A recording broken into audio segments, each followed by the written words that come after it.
Good evening. I'm Mike Knetter, and welcome to the UW Now Livestream, where we bring you experts from the Badger community talking about timely and important topics. The recent debt ceiling standoff put U.S. fiscal policy back in the spotlight. It's kind of easy to forget about our fiscal imbalance during a pandemic, but we're kind of out of the pandemic now, and these things have become very real very quickly. What are the consequences of ongoing deficits and growing national debt? How much debt is too much for the health of the economy? And how much do recent interest rate hikes add to the burden of the debt? Does this debt ceiling help constrain spending, or does it only increase the risk of a costly mistake? Joining us this evening are three leading experts who will discuss U.S. fiscal policy. Dana Peterson is the chief economist at the Conference Board. Brian Riedl is a fellow at the Manhattan Institute for Policy Research. And Ananth Seshadri is the Mary Sue and Mike Shannon Distinguished Chair in Economics and co-director of the Center for Research on the Wisconsin Economy. Thank you all for joining us tonight. This is indeed a timely and important topic, and I know all of you have thought about this for many years, so it's good to, have you crystallize those insights for our audience this evening. Kicking us off tonight is Dana Peterson. Dana is the chief economist and center leader of economy, strategy, and finance at the Conference Board, a 501c3 nonprofit business membership and research organization. In her work, she analyzes global themes having direct financial market implications, including monetary policy, fiscal and trade policy, debt, taxation, ESG investing, and demographics. Peterson's analysis is regularly featured in U.S. and international print and broadcast news outlets. Previously, she worked at Citibank and the Federal Reserve Board in Washington, D.C., and I will add she is a 2023 recipient of the Luminary Award from the Wisconsin Alumni Association. Dana, thank you for joining us, and we look forward to your remarks about U.S. fiscal policy. Thanks so much, Mike. It's really great being here again. I'm going to present my slides. It may take a second for them to come to the screen. So hopefully it should share. And we are sharing. So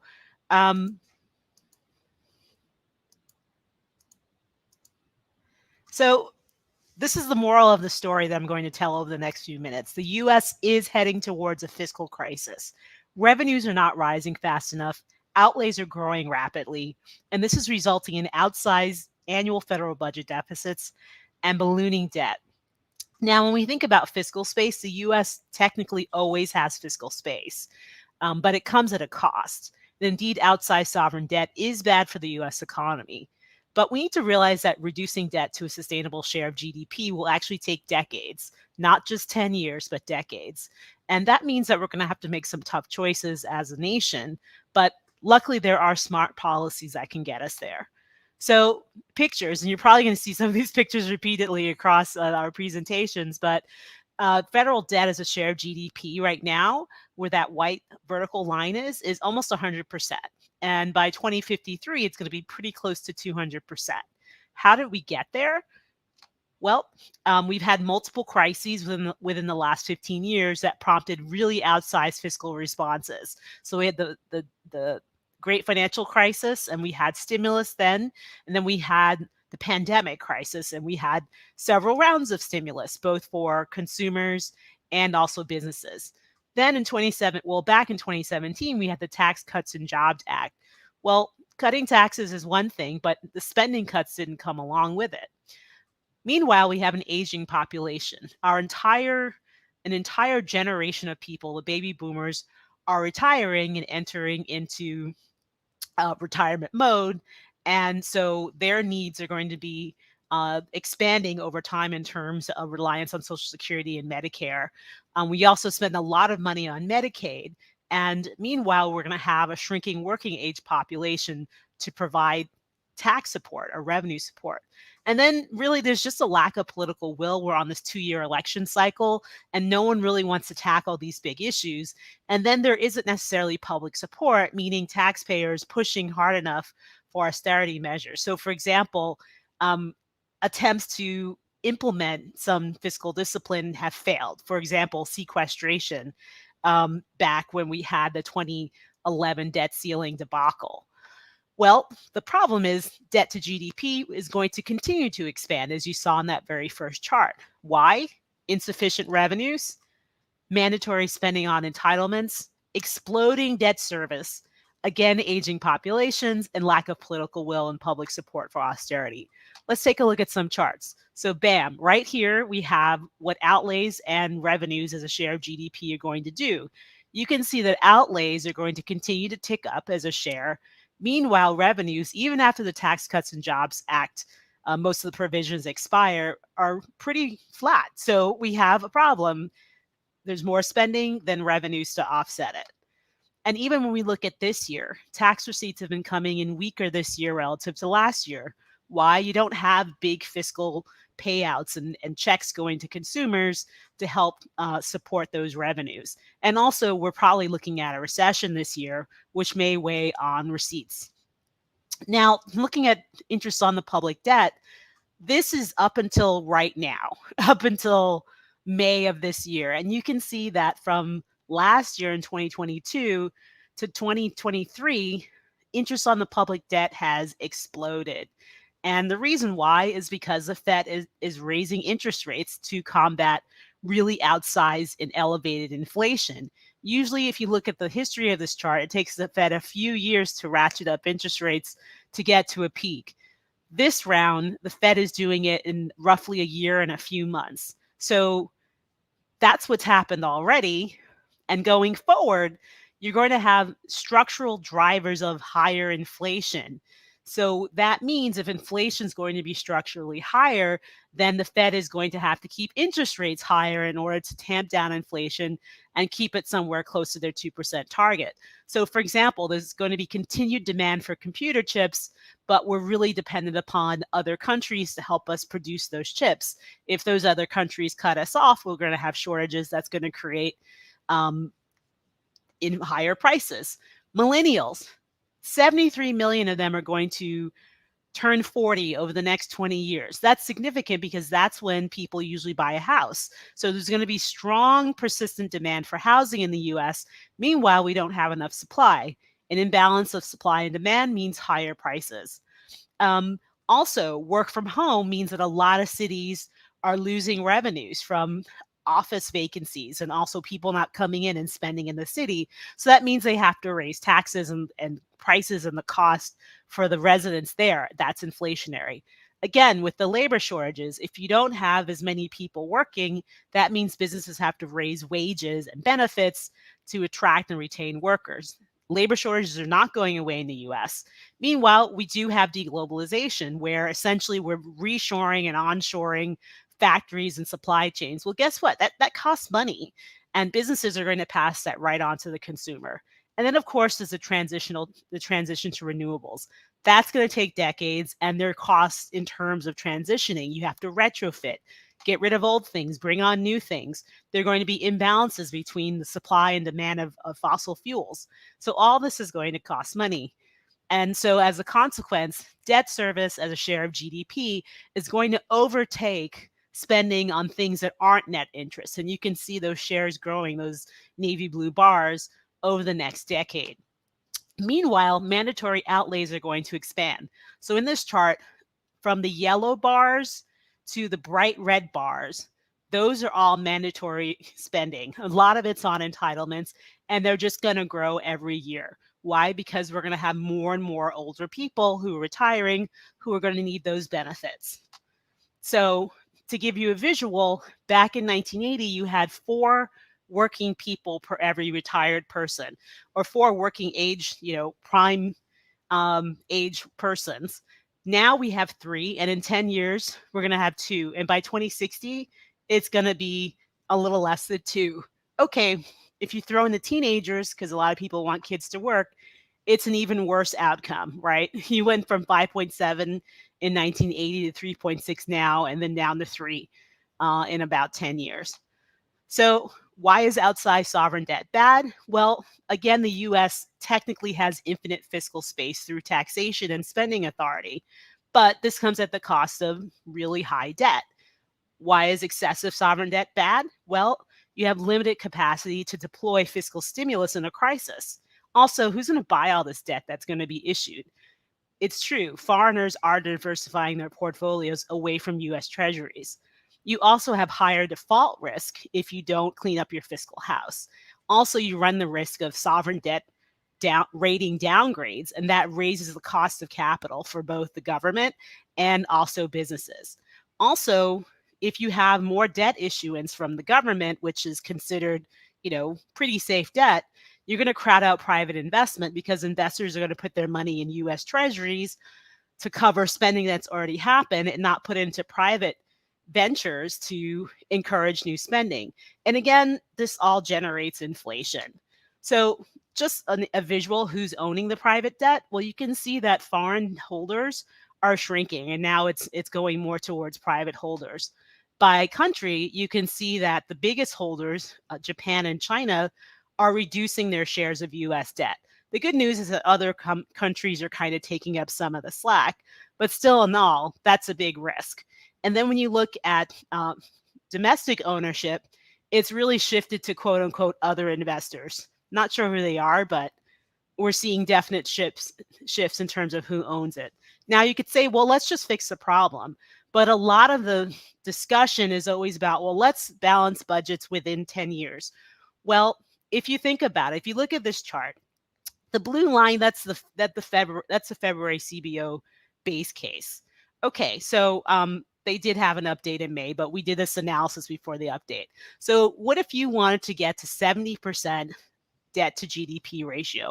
And 70% is right about where the IMF says is good for a country like the US. Well, you'd have to start creating surpluses almost immediately in terms of your federal budget balance on the other side of the page. And that also means that outlays would have to fall pretty dramatically, and you'd have to raise revenues pretty dramatically.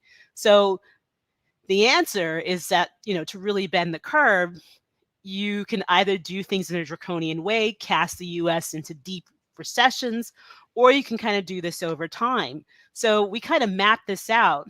We said, well, if you do a balance of spending cuts and revenue raising, and instead of doing it in 10 years, you do it in 30 years, you don't have to raise revenues or cut outlays as dramatically to get the same effect. But again, it takes time, more than 10 years, probably 20 or 30 years.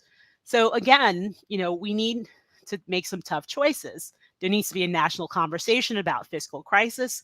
We need to understand that this is not a quick fix, and we must act now. So this is an infographic of how do you get from 195% of GDP in 2050 to something closer to 70. Well, you can do all these things. First of all, stop having these periodic debt ceiling crises. Either just get rid of the limit or just have it part of the regular order where you just increase it. Make sure that you're establishing a bipartisan commission on fiscal reform. Encourage fiscal restraint. Make that a priority. Also, reform Medicare, healthcare, Social Security. Increase revenues through tax reform. Streamline regulations. Develop an energy transition policy, and segment pandemic debt. So here's some specifics on healthcare. Simplify the system for exchanges. Make sure you have insurance pools that make sense for markets. Challenge fee for service and focus on outcomes. Prioritize wellness over emergency care. And that also has to do with end-of-life care. Automate and engage in digital transformation. Bring technology to healthcare and make it work. Also, tort reform. Right now, people can sue doctors for any reason at any time. So we need to reform that. And then also you need to cut back on regulation to encourage more competition, encourage telehealth, fix licensing and development of and shorten the period in which it takes to develop treatments. With Social Security, raise the retirement age, certainly for the younger generations. Means testing. If you're a millionaire, you don't need Social Security, right? Make sure that Social Security Administration can take advantage of higher yielding financial instruments, and encourage private retirement savings for younger persons. And with respect to tax reform, you can reduce preferential tax breaks and broaden the tax break, the tax base. And then I think this is my last chart. It is my last chart. Make sure we're restoring regular order when it comes to budgeting in Congress. So have a reconciliation process. Make sure you have disciplined spending in pro-growth areas like R&D and infrastructure, and not willy-nilly spending on bridges to nowhere. And make sure you have transparency about future costs, and when things expire, make them expire. And then finally, with regulatory reform, you can have smart regulation that promotes growth. You can have regulation that doesn't pick winners and losers among industries. And you can also have regular review and revisions of regulations. So I'll stop here and pass the baton on to, I think, back to Mike. Yes. All right. Thanks so much. I'm back. Thank you, Dana. That was a great tour through the data. And I look forward to engaging you in some Q&A in a minute.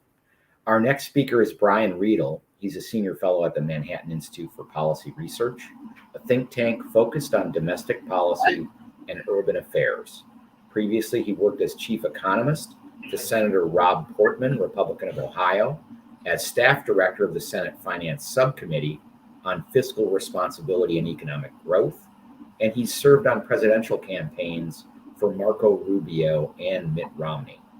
From 2001 to 2011, he was the lead federal budget analyst at the Heritage Foundation, the largest think tank in Washington, D.C.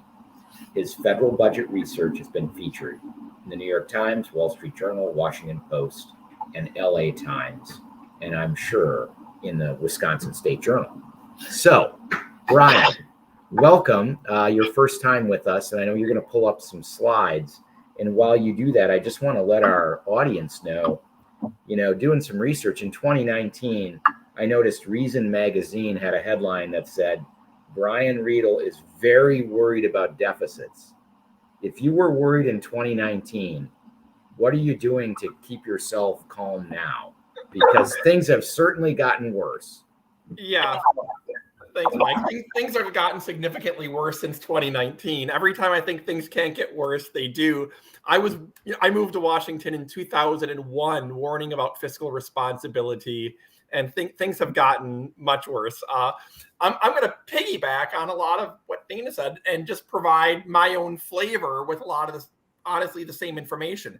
I hope you can see my charts right now. Yes. So let's begin with the current budget deficit. You can see that before the pandemic, deficits were already rising, but they were under $1 trillion.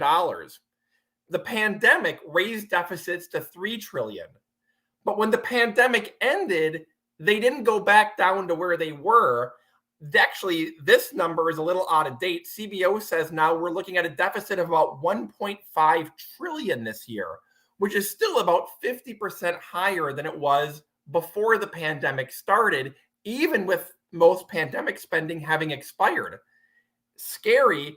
The deficit's going to grow to nearly $3 trillion over the next decade.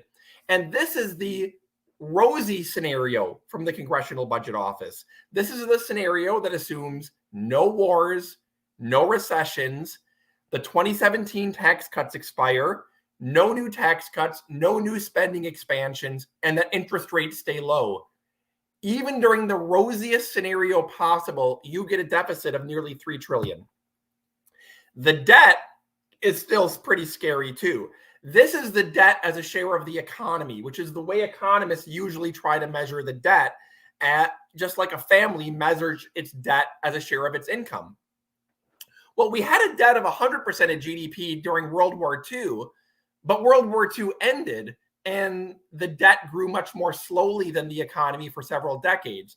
Well, now we're at about 100% of GDP, and we're heading up towards 185% of GDP, a debt twice as big as our economy in the next 30 years. And again, this is the rosy scenario. The drivers of the deficit are actually pretty clear. This is spending and tax revenues as a share of the economy since 1960. What you see is that we have had structural deficits in part because spending has typically been about 3% of GDP higher than revenues. We usually spend about 20% of GDP and tax about 17% of GDP. Well, what's scary is even with revenues as a percent of GDP gradually rising to 19% projected in 30 years, the blue line spikes. Spending is projected to go to 30% of GDP, which really we just saw during the pandemic, but that was temporary. We're going to have spending go to 30% of GDP. So even though revenues are going to rise as a share of GDP over the long term, they just cannot chase spending growing so fast. Let's look at the drivers of spending and deficits. This is the past. This is since 1962, the composition of federal spending. What we've seen is that since 1962, defense has actually fallen from half the budget to about 13% of the budget. But the savings from defense becoming a smaller part of the budget have all been eaten up by Social Security and Medicare, growing to more than a third of federal spending. So really, we've moved from a national security state to more of a Social Security and Medicare state. And as the baby boomers retire, this is going to be my theme, the retiring baby boomers, the numbers really do grow. This is federal spending and revenues as a share of GDP from 1960 all the way out to the 30-year projections from the Congressional Budget Office. The black line in the middle is revenue, which you can see is pretty steady moving forward. But you have defense spending actually dropping as a share of GDP, non-defense and other entitlements not really driving the issue. It's all the red area, Social Security and healthcare, driving to 15% of GDP. And then the blue line, which is interest, is going to grow to 7% of GDP, basically as a residual of Social Security and healthcare. Because those programs are rising faster than we can afford them, we're going to have to go into more debt, which means we're going to have to borrow the money and pay the interest payments. Here's kind of some interesting numbers from the Congressional Budget Office. The debt held by the public right now is about $26 trillion. A lot of money. The Congressional Budget Office says that it's going to grow to $114 trillion more over the next 30 years. We're going to borrow $114 trillion. It's because Social Security and Medicare are going to run a $116 trillion deficit, and the rest of the budget is going to run a $2 trillion surplus. Let me repeat that. Social Security and Medicare will run a $116 trillion deficit, just those two programs, and the rest of the budget will run a $2 trillion surplus. This is because Social Security is going to run a $36 trillion shortfall over the next 30 years. It's going to collect about $65 trillion and cost $100 trillion. Medicare is in even worse shape. The Medicare system is going to collect $23 trillion and cost $104 trillion over the next 30 years. So Medicare itself faces an $80 trillion shortfall over 30 years. Terrifying. The reason is because people get more than they paid into the system. If you adjust for present value, the typical couple retiring today will have paid $625,000 into Social Security, and they'll get back $698,000. They'll pay $161,000 into Medicare and get back triple what they paid in. Again, these are all adjusted into present value, which is inflation, all of that's adjusted. So when you have 74 million baby boomers getting back much more than they paid in, it's unsustainable. The result is that over the next 30 years, Social Security and Medicare are going to take in 6% of GDP per year in payroll taxes and dedicated revenues, but their costs are going to rise to 12% of GDP per year. When you factor in how much we're going to have to borrow and the interest costs of that shortfall, the actual cost of these programs will be 19% of GDP.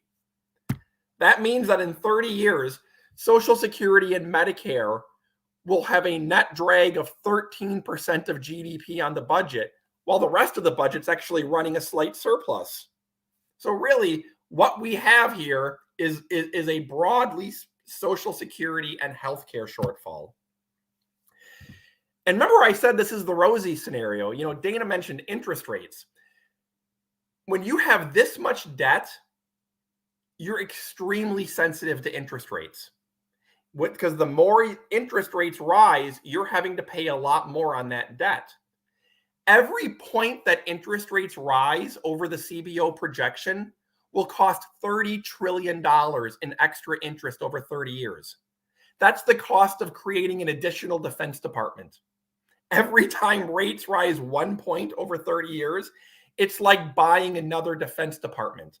It means that instead of the debt going to 185% of GDP, you could go to 229% or 280% if interest rates, instead of going to 4%, go to 5 or 6%. So really, we're gambling our fiscal future on the hope that interest rates never rise again. So the takeaways, beyond drink heavily, are we face soaring baseline deficits and debt that higher interest rates could make even worse. With a baseline deficit heading to 11% of GDP, economic growth and new taxes, each of which have to be part of the solution, can't do it all by themselves. This is primarily a gap caused by Social Security and healthcare, and ultimately we're going to have to find most of the savings in those programs that are driving the deficits, because you can't raise taxes by $100 trillion, and you're not going to create economic growth producing $100 trillion in extra revenue. That's the challenge we face. Thank you. Well, even though you admonished us to drink heavily, that is very sobering news, Brian. We've known about it for a while, and I can't wait to come back to some questions on it, because I've been worried about this for a long time, and well, so far nothing catastrophic has happened, and of course that's part of the problem, right? Our next guest tonight is Ananth Seshadri, the Mary Sue and Mike Shannon Distinguished Chair in Economics and the co-director of the Center for Research on the Wisconsin Economy. Ananth specializes in macroeconomics and public finance. He's published extensively on the causes and consequences of demographic change, which is behind a lot of these trends in Social Security and Medicare, and the effects of technological change in accounting for various demographic patterns. He's been published in the leading economics journals, including American Economic Review, Review of Economic Studies, and the Journal of Political Economy. And he's also been awarded many competitive research grants, including from the Alfred P. Sloan Foundation, the National Science Foundation, and the National Institute on Aging. Ananth, thanks for joining us tonight. And I'll let you kind of pull all of this together for us and give us your take on U.S. fiscal policy. Sounds good. Thank you, Mike. Can you see my slides yet? There they are. There you go. Thanks. It's wonderful to be on the show, especially so after following two illustrious alumni of the economics department. And so they did a wonderful job. So I'll try to make sure that I don't duplicate some of their points. I want to start off with the debt ceiling drama, which has kind of enthralled us, worried us in the last month or so. So here's a quote, and I'd like for the audience to guess, who said this. Unfortunately, Congress consistently brings the government to the edge of default before facing its responsibility. This brinksmanship threatens the holders of government bonds and those who rely on Social Security and veterans' benefits. Interest rates would skyrocket, instability would occur in financial markets, and the federal deficit would soar. The United States has a special responsibility to itself and the world to meet its obligations. It means we have a well-earned reputation for reliability and credibility, two things that set us apart from much of the world. One would think that this was plausibly President Biden or President Obama. This was actually President Reagan when he was negotiating with Tip O'Neill in the 80s. It was a fascinating story where President Reagan wanted the debt ceiling raised, and Tip basically told the Gipper to send letters to 243 members of Congress in order to raise the debt ceiling. He did, and the debt ceiling was raised in the 80s. So here are where are the negotiations about debt ceilings, and what do they mean? These negotiations are really about decisions that were made in the past. So Congress decides in September on decisions about spending, decisions about taxation, discretionary spending, and then they've got to raise the debt ceiling as a consequence of decisions they made in September in the next year. A lot of this is pretty unnecessary theater. It can kind of make the problem worse. If the market kind of gets jittery, interest rates go up, which ironically raises the debt cost, which is really what the proponents of the debt ceiling negotiations wanted to pretend. So we absolutely should have serious negotiations about spending in September, but these are negotiations about things that happened in the past, as Dan and Brian alluded to. We need policymakers more focused on problems facing us in the future.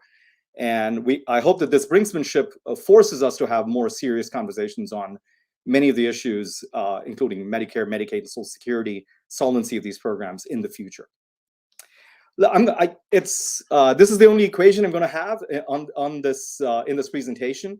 And so I wanted to just lay out this basic debt equation, which tells you how debt evolves over time.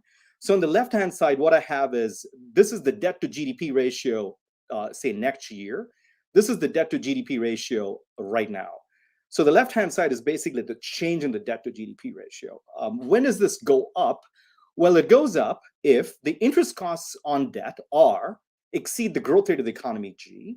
So that's the interest part of it. And the other part of it is what economists call primary deficit, if the government spending, G, exceeds taxation, T. Right? So you have two components associated with when debt to GDP ratio is going to go up. If the interest rate in the economy, R, exceeds the growth rate of the economy, then interest payments on debt basically outweigh economic growth. If government spending exceeds taxation, you also get deficits. So the government's basically spending more today than it brings in terms of expenses. If the interest rate is less than the growth rate of the economy, which is kind of what we have right now, you can have those either in nominal or real terms, then effectively the government can issue debt and roll it over forever. This is also the dynamic inefficiency that's inherent in macroeconomic models.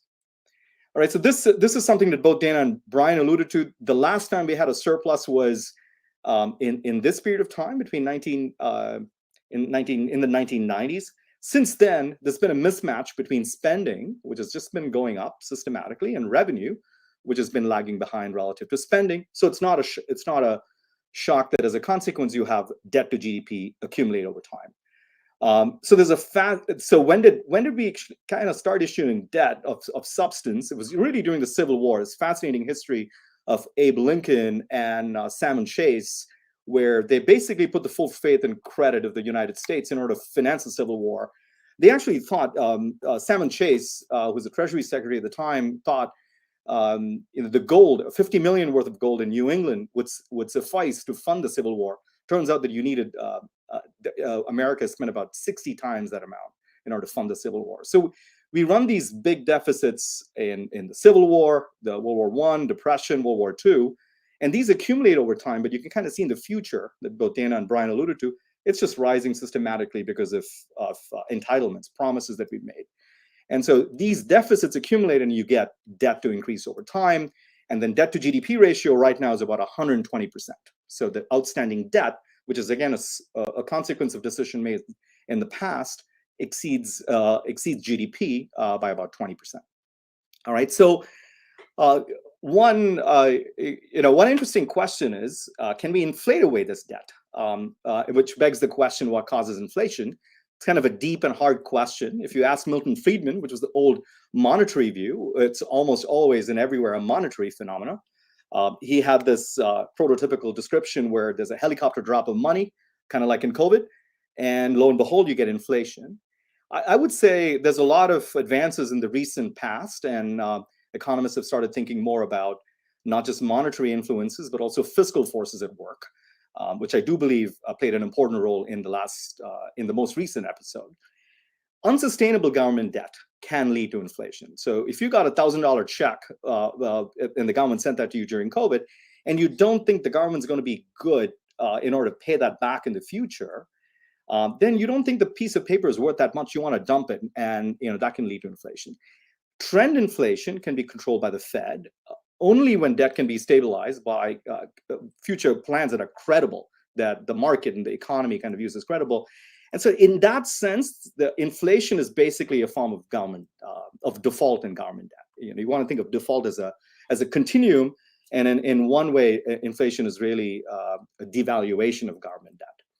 And so begs the question, does future debt, can we inflate that away? The answer is no, because both Social Security and Medicare are indexed to inflation. What is the impact of federal debt on the economy? Debt can be useful. We borrow to finance college. College debt is one of the more useful forms of debt, despite the bad rap that it gets. The federal government can finance productive investments. The federal government can fight recessions. We want to keep some dry powder ready in case there's a recession between now and when these programs start becoming insolvent. But these sustained deficits are not used to finance investment, but they're used to finance consumption, in particular, old age consumption. Reminds me of this book from Hemingway, The Sun Also Rises.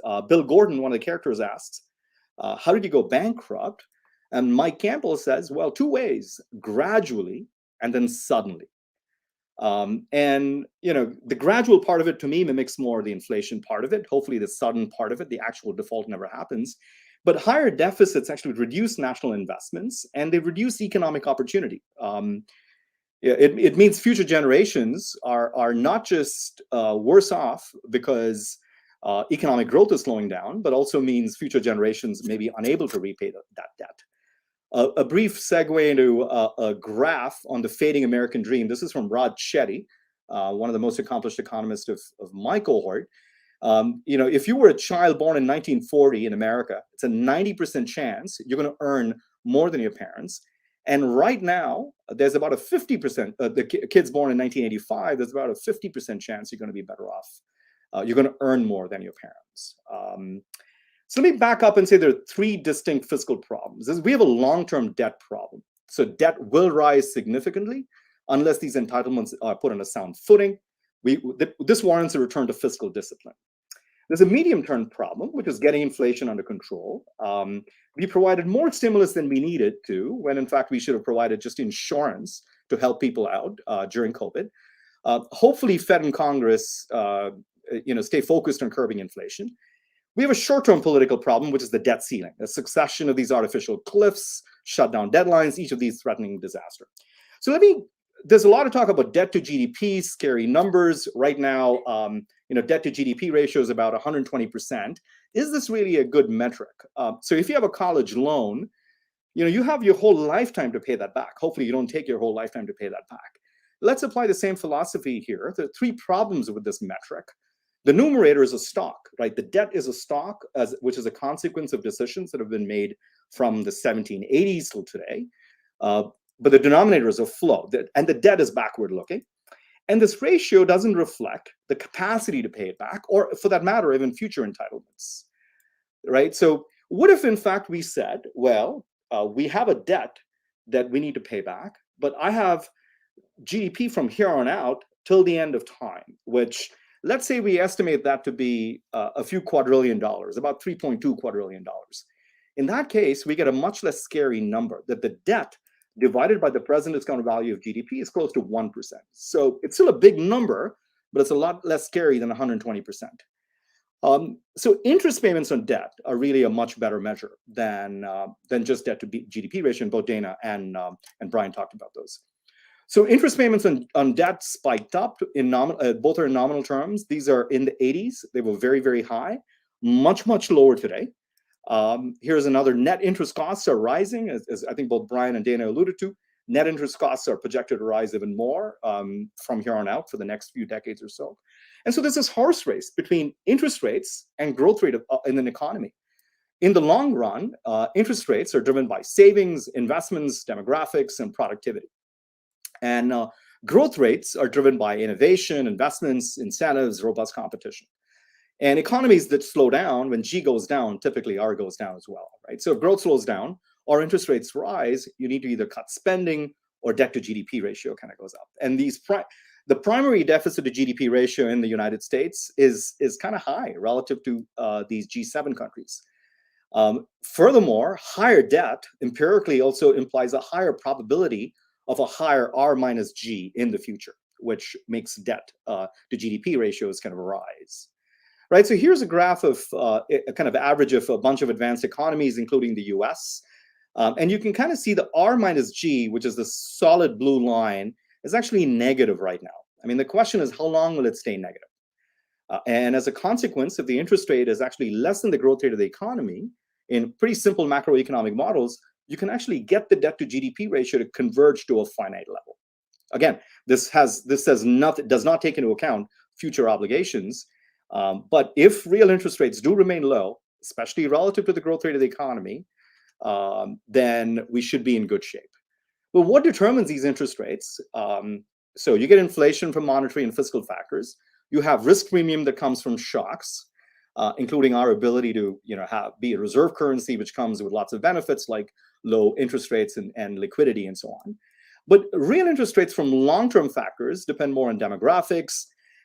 Global savings glut with the integration of China, which has flooded the economy with more money, with more demand for savings, and then declines in the relative price of capital, which again meant that with the investment savings equation that needs to come to an arbitrage, to come to an equality, there's a lot more savings around because the relative price of capital relative to consumption has kind of gone down.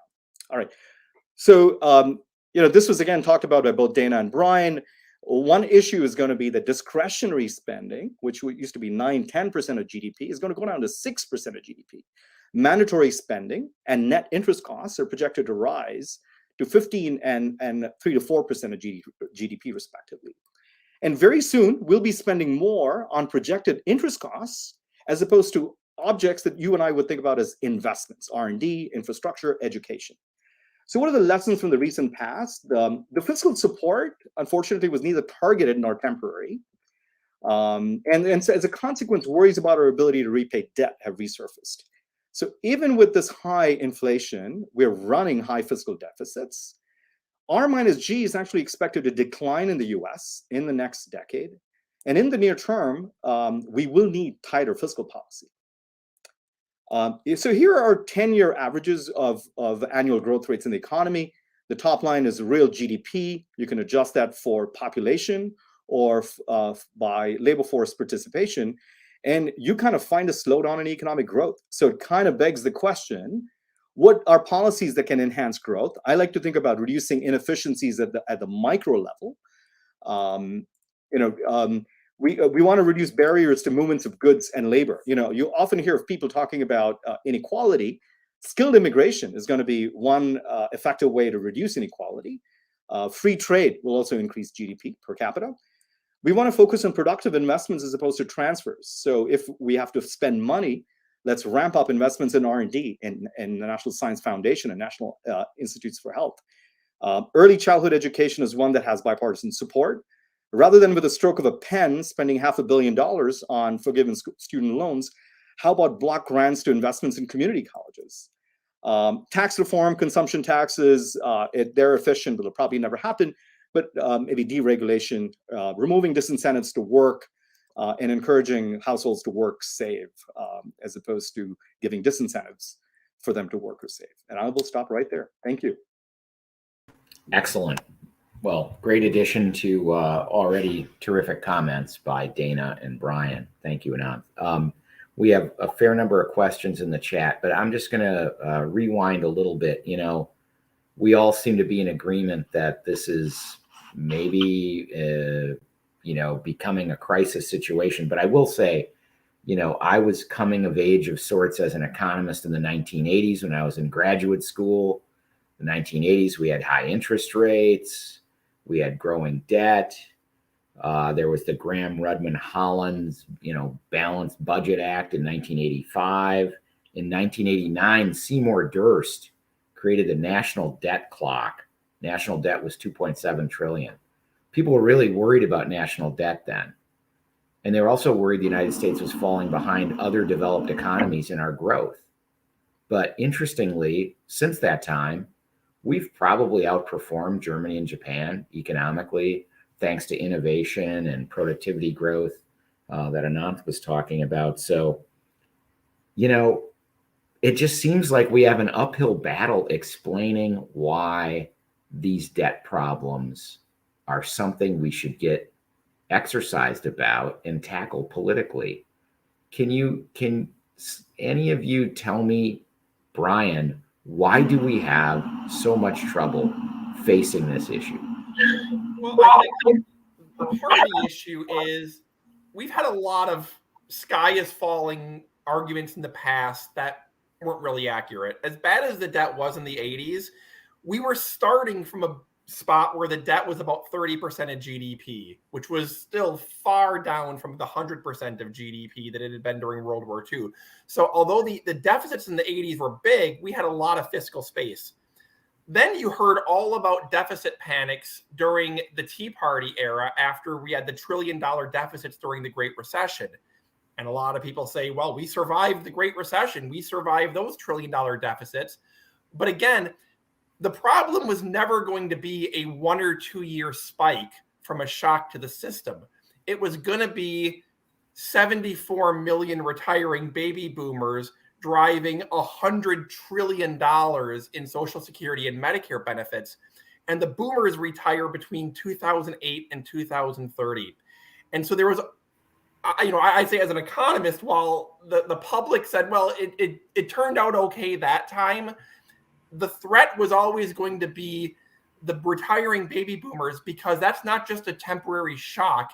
It's long term. It's a permanent huge hike.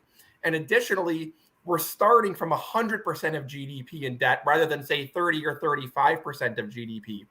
And the question of how to motivate the public, this is what keeps me up at night. My worry is that as much as people are concerned about deficits, that's third on their priority list after cutting my taxes and hiking my spending. And the only way we're going to deal with deficits is by getting both parties together to put everything on the table, including entitlements and including middle-class taxes, including defense, including everything. And my worry is it might take a crisis to motivate people, because they haven't had the crisis yet, so they think they won't have it in the future. I would add that part of the reason why you don't have any movement is because politicians are not incentivized, because financial markets are not punishing the U.S. for having outsized debt. So if we go back to 2011, right, when we had the sovereign debt downgrade by one of the ratings agencies, that motivated politicians to come up with sequestration. Did we follow through on sequestration? No, but at least they implemented it, right? And they allowed to happen in 2012, caused a fiscal cliff, and thereafter we just kind of legislated it away. But as long as financial markets and investors don't hold the U.S. accountable, then I can't imagine policymakers jumping into it. Also, if there isn't a national conversation with the public to explain how this will affect them, that there won't be faster growth, you won't have faster income because we'll be saddled with debt. Who convenes a national conversation these days? I think we should ask Canada. I mean, back in the 1990s, they had really sizable levels of debt to GDP, or whatever your favorite measure is in the denominator. And they sat down and said to the public, look, in order for us to grow, we're going to have to tackle this debt.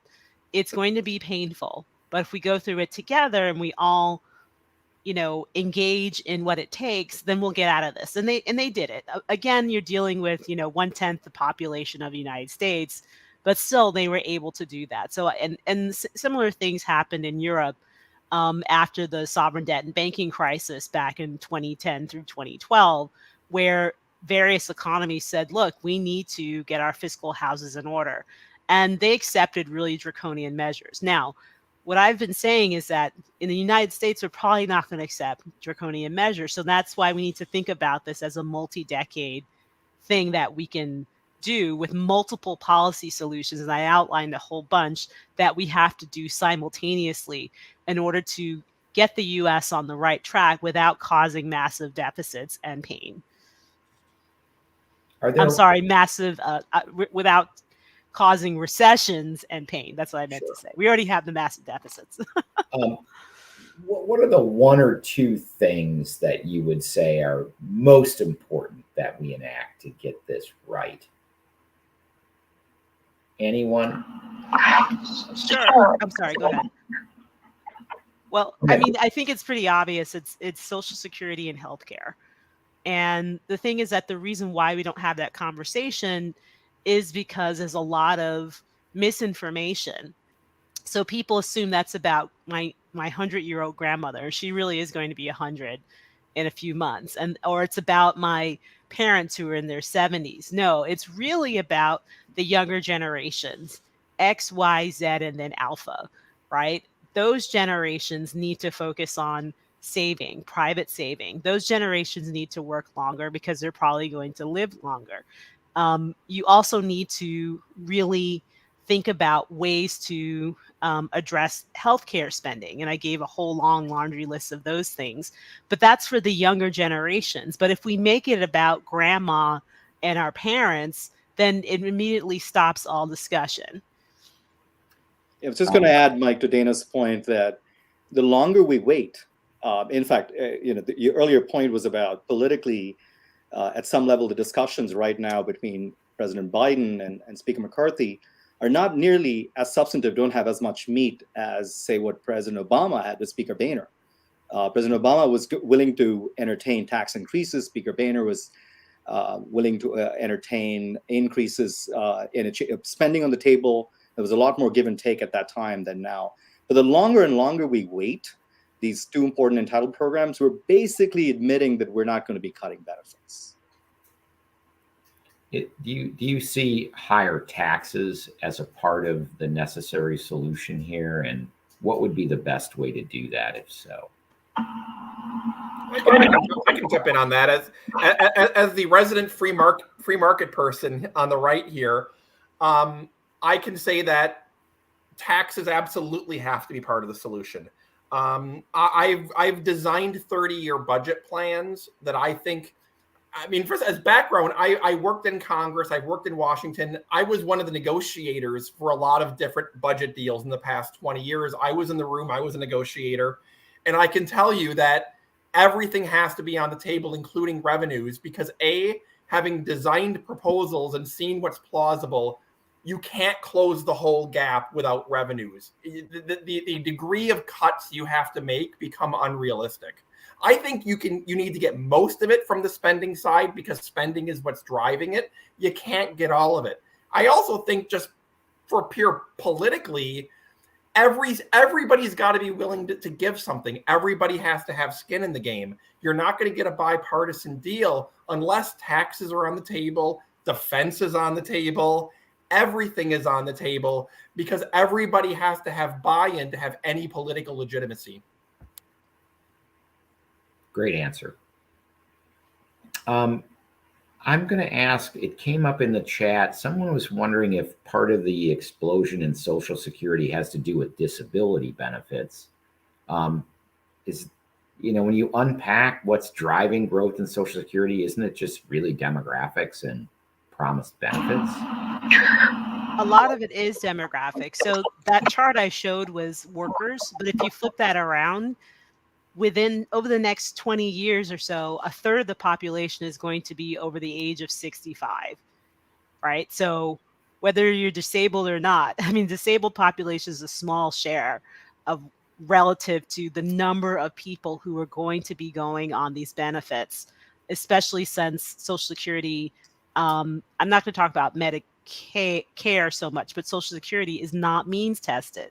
So you could be a millionaire or have tons of money and still receive Social Security benefits. Really, Social Security was designed for the indigent population, right? Because roughly 100 years ago, our elders were the poorest population, but we also had a larger workforce to pay taxes into the system to help pay for that. All that's being flipped around, and it's just going to get worse. So it really is demographics that's playing a huge role in blowing up these expenditures.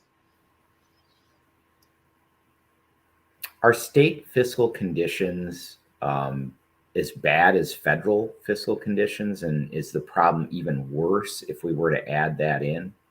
Any thoughts on that? Well, the thing about states is they actually have to balance their budgets. But the problem with states is their pensions. Many of them have unfunded liabilities where they made all these promises and pensions to the baby boomer generation, and they're not fully funded by taxes. So even though their annual they don't run annual deficits, they still have these massive obligations to meet. And so when you do add that all up, it's called general government debt, and it's pretty elevated. It's, well above, I think Professor Seshadri or Brian had debt plus held by the public and intragovernmental debt. That's like 121%. If you add on state and local debt, imagine what that is. That's even higher. Thank you. Ananth, as the professor here, in 20 years' time, what will economics textbooks say we got right in pandemic fiscal policy, and what did we get wrong? Oh gosh, what did we get right? Not a whole lot. It's sad to say. One common theme that you hear around is that all countries experiences inflation, right? So and one of the problems is that this is a global phenomena, and all central banks, I'm afraid to say, misguided by academic research, essentially had models of inflation where inflation was driven by expectations. Where do these expectations come from? These expectations come from, they're driven by the inflation target of 2%. So by design, all of these central banks kind of had textbook models where inflation was going to come back to 2%. So they were all transitory by design, and they all got it wrong. And it's, in my view, that this explains a big chunk of why you see many of these central banks kind of getting things wrong. I think I'm seeing a whole lot of research now where there's a broad recognition in the academic community that it's not just monetary forces at work, it's also fiscal forces at work. It's not just the act of printing money or issuing debt, they're very similar, but it's about, is the government good to pay it back, especially in the face of these obligations that we have in the future. Well, we are at the top of the hour. I'll give you my idea. I think we should all agree that we should just let ChatGPT solve the fiscal deficit problem. That seems fair. There's no negotiation. We ask ChatGPT to tell us what to do. Brian, have you tried that? It can't do worse than our current lawmakers are doing. I'm sure of that. Oh, well, that's the state of play here. Governance isn't delivering the right outcomes right now, and they just don't have the right incentives, obviously. So, thank you all for joining us. This was a really informative session. Great slides, great discussion, great Q&A. Appreciate you taking time out of your Tuesday night to join us. And thanks to our audience for being here. Great discussion this evening. We'll be back on Tuesday, July 11th with another episode. And we'll be watching the news to figure out what the most timely and important topic is at that time. Thank you for joining us, and on Wisconsin. Welcome to the University of Wisconsin-Madison, purveyor of Midwestern values. Values like a hard day's work, lending a helping hand, being a friendly neighbor, spending time with family, staying close to home, enjoying the simpler things in life, and living with integrity. It's these values that make a Badger unstoppable.